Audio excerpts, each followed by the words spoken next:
Olá, crianças, sejam bem-vindos. Esse é o meu canal. Eu, professora Priscila, estarei com vocês nesse período de quarentena, passando conteúdos, jogos, brincadeiras e, acima de tudo, esclarecendo todas as dúvidas. Hoje daremos início à nossa 14ª videoaula. Dia 5 de maio de 2020, sendo esse o dia do mês, dia da semana é terça-feira. Moramos no município de Campo Grande, que é a capital do estado de Mato Grosso do Sul. Muito bem, terceiro ano. Vamos lá. Pauta da aula de hoje: ciências. Vamos fazer uma revisão dos diferentes tipos de solo, ok? Gente, o solo é a parte mais superficial da crosta terrestre, tá? É um complexo composto de minerais, material orgânico e gases. Então, eu tenho o solo argiloso, arenoso, humoso ou umífero, tá? Que é igual humoso ou umífero, e o calcário. Eu trouxe para vocês um vídeo, eu já trouxe numa aula anterior, só que ele é realmente muito bom. E eu faço questão de passar ele novamente para vocês. Vamos lá?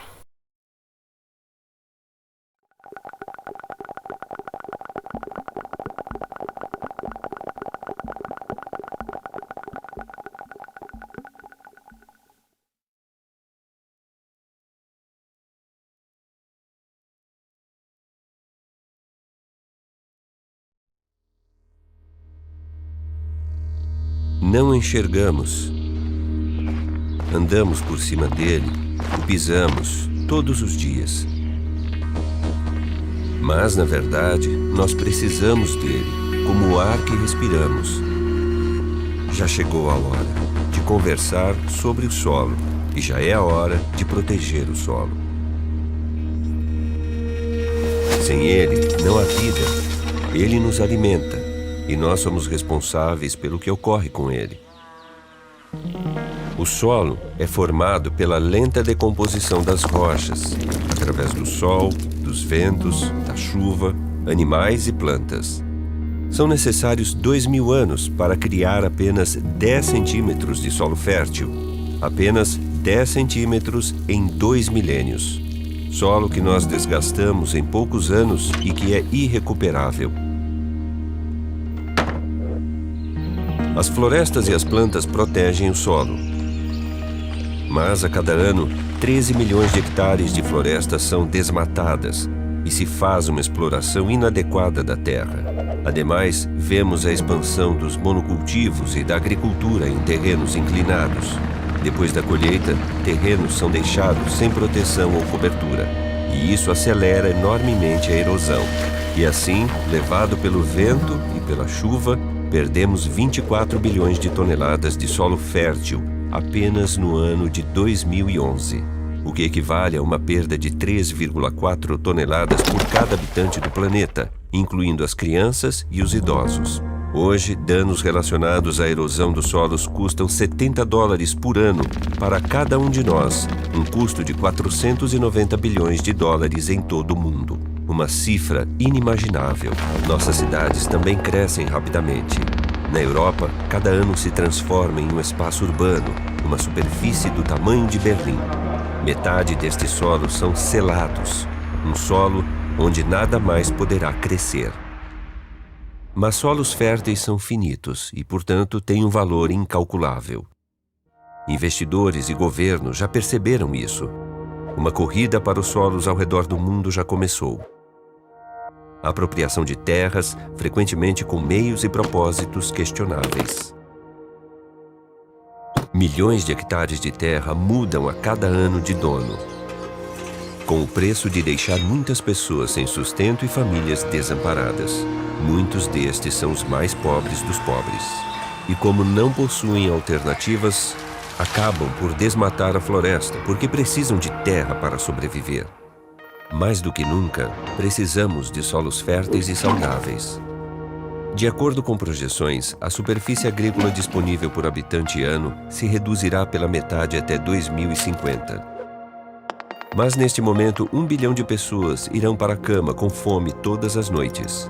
1 bilhão de pessoas já é um número absurdo e serão cada dia mais se nós não distribuirmos o solo de maneira justa ou se não aumentarmos dramaticamente a produtividade sobre cada pedaço de superfície agrícola. Ou se não descobrirmos um segundo planeta. Mas talvez não seria prudente confiar nessa última opção. A problemática do solo e da terra é um assunto que praticamente não prestamos atenção, tampouco os nossos políticos. Nós vemos as prateleiras dos supermercados cheias, acreditando que ficarão assim para sempre. Mas, na verdade, estamos vivendo com um empréstimo a custo do solo e o solo é finito.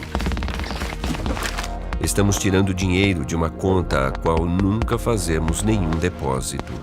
Um dia, essa conta ficará vazia. Terminaremos no vermelho e sem solo.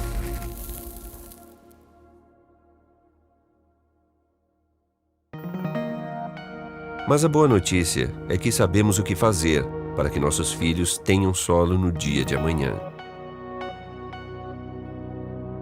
Temos sempre que lembrar que o solo é um ser sensível que necessita de cuidados, não é uma fábrica.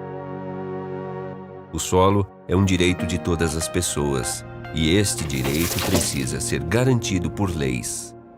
Nós não podemos nos permitir enterrar debaixo do asfalto nossa fonte de subsistência.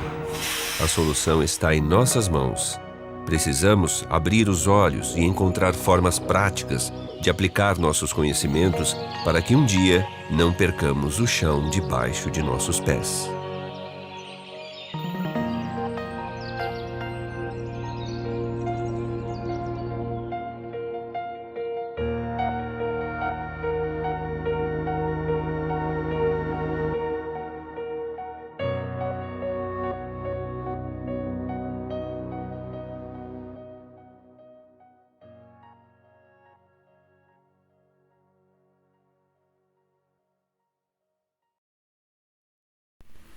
Muito bom, né?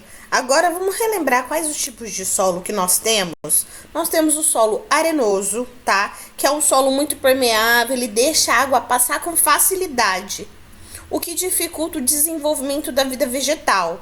Ele não é apropriado para o plantio. Onde que eu encontro esse tipo de solo?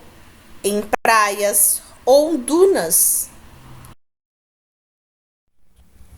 Já o solo argiloso, ele tem aproximadamente 30% de argila, é pouco permeável e contém diferentes nutrientes, principalmente nas regiões úmidas. O que ele tem? Cálcio, magnésio, potássio, ferro e alumínio. A argila também é conhecida como barro e ela serve para esculturas ou objetos, tá? Quantas vezes a professora de arte já não trouxe argila para vocês manusearem ou fazer alguma obra de arte? Ou a mãe ou a avó de vocês tem algum utensílio como um vaso de barro, que ela coloca flores, ou que enfeita o jardim, ou até a panela de barro, tá? Já o solo calcário, ele tem poucos nutrientes, tá? E grande quantidade de partículas de rocha em sua composição. O solo calcário é inadequado para o cultivo de plantas. Ele é típico da região desértica, é um solo pobre, tá?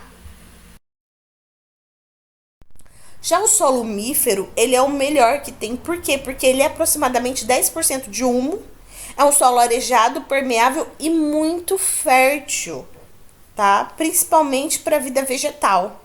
O humus se forma pela decomposição e acumulação de restos de origem animal e vegetal. Igual estragou a maçã. Um pé de maçã, cai a maçãs ou cai várias frutas, começa a apodrecer, ela começa a se decompor e isso é muito rico para o solo, porque se transforma em adubo orgânico, tá, crianças? Então, ali eu tenho matéria orgânica que é formada por raízes, galhos, frutos, folhas, tudo que se decompõe no solo e até mesmo animais mortos. E isso para o solo faz com que ele fique riquíssimo.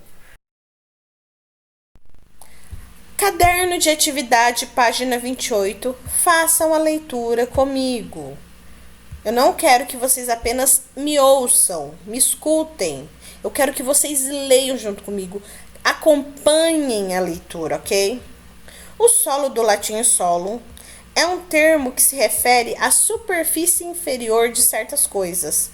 Pode-se dizer que o solo é a superfície da Terra, a parte mais superficial da crosta terrestre, bem como o local onde se plantam as sementes para as atividades agrícolas.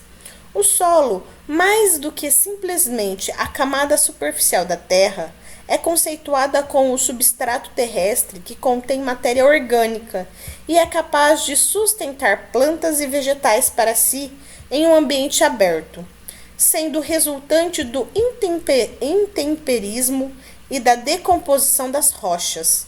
É um material orgânico ou mineral inconsolidado na porção superior da crosta terrestre, que serve de base para todas as atividades socioespaciais e naturais. A área do conhecimento que se preocupa em estudar especificamente os solos é chamado de pedologia. Sem contar que no vídeo que nós vimos anteriormente mostra a importância do solo nas nossas vidas, ok? Crianças, aqui eu tenho os tipos de solo e suas características. Só que eu vou falar rapidamente porque nós já vimos cada um deles, né? E o calcário aqui, ele tá errado, tá? Ele não é rico em nutrientes para as plantas. Ele é um solo pobre. Normalmente o calcário é o solo desértico. Então, não está correto aqui no caderno de atividade de vocês, tá? O solo arenoso, ele é permeável porque ele absorve água com muita facilidade e acaba havendo infiltrações, tá? É pobre em nutrientes e não é adequado para plantação. O solo argiloso é um tipo de solo que possui partículas pequenas, por isso retém a umidade no solo. É uma terra úmida e macia. Algumas plantas se adaptam a esse tipo de solo, mas é algumas plantas. O mífero ou humus é o melhor que tem, porque ele é rico em nutrientes e ele é adequado para o plantio em geral, tá bom? É proveniente da decomposição de restos de seres, de animais, né? E de plantas também. Ele é arejado, permeável e fofo, como nós já falamos. E aqui eu tenho o calcário, que é granuloso, como areia, tá? E ele é um solo pobre, ele é pobre em nutrientes, ele não é adequado para o plantio. Agora nós vamos para a página 31, texto 2. Vamos fazer a leitura? Proteja-se do coronavírus. Lave as mãos depois de tossir ou espirrar. Quando cuidar de alguém doente, antes, durante e depois de preparar alimentos, antes de comer, depois de usar o banheiro, quando suas mãos estiverem visivelmente sujas, depois de lidar com animais ou seus excrementos, suas fezes, o cocô ou o xixi, tá? Eu tenho que fazer o quê? Lavar as mãos. Gente, atividade 5. Página 32. Através do texto 1 que nós vimos que é sobre o solo, conhecemos os tipos de solo e quais são os mais apropriados à lavoura, dentre outras informações. Pelo fato de muitas pessoas residirem na zona rural, sítios, chácaras e fazendas, e a pandemia ser mundial no mundo todo, percebemos no texto 2 que alguns cuidados para evitar a contaminação do coronavírus Covid-19 responda às questões com suas palavras. Quais os cuidados que você e sua família, que residem na zona urbana, estão tomando com relação à pandemia, ao coronavírus Covid-19? O que vocês estão fazendo hoje por causa da pandemia que vocês não faziam antes? Então, vocês vão escrever um pequeno texto falando sobre essas atitudes que vocês estão tendo em relação à pandemia para evitar que esse vírus chegue à casa de vocês. Ainda na página 32, exercício B. As precauções, os cuidados recomendados pela Organização Mundial da Saúde devem ser tomados por todos os seres humanos, independente se moram na cidade ou no campo? Essa afirmativa é verdadeira? Sim ou não? Se sim, você vai explicar por que você acha que sim. Se não, você vai explicar por que você acha que não. Por que nós devemos seguir as recomendações da Organização Mundial da Saúde ou por que nós não devemos? Agora, nesse momento, crianças, eu vou deixar vocês brincarem um pouco e se divertirem. Eu trouxe esse jogo aqui, que é da Bruxa dos Assentos, tá? Vocês vão trabalhar as palavras que vão ou não assento e onde elas vão. Olha só, olá, pequeno aventureiro. Precisamos da sua ajuda para enfrentar a Bruxa dos Assentos. Ela rouba os acentos gráficos das palavras, porém, não é muito esperta, pois pensa que o tio é um acento. Devolva os acentos para as palavras e depois derrube a bruxa da vassoura para que ela não saia à caça. Novamente. Então fiquem à vontade para brincar. Vocês têm 1 hora de informática. Terminou da bruxa? Vamos para outro? Tem Aprendendo as Horas. Esse é de matemática. Aqui tá o link, é da Escola Games, tá? Qualquer coisa, vocês entram na Escola Games, tem os jogos lá. Ou vocês podem acessar pelo link. Ajuste os ponteiros do relógio para a hora indicada. A cada assento você ganha 1 vida para brincar dentro do relógio, em um jogo divertido. Então eu quero ver se vocês sabem mesmo olhar as horas, tá bom? Beijinho, fiquem com Deus e até amanhã.